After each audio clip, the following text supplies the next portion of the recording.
Hello friends, welcome back to the new video friends. Today guys we are going to talk about guys face lock data.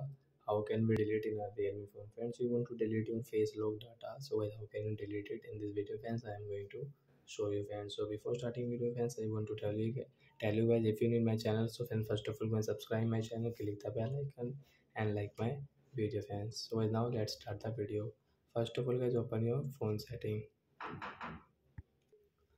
After on phone setting guys, scroll it, and friends you can see this type setting is click on password and security setting friends, and guys click on your face lock setting, and guys draw your pattern friends, and guys you can see this face data setting. So friends you want to delete, so guys you can see delete icon, guys tap here, delete face, yes delete, and guys you want to guys delete like your pattern also with face lock, so you can delete from here.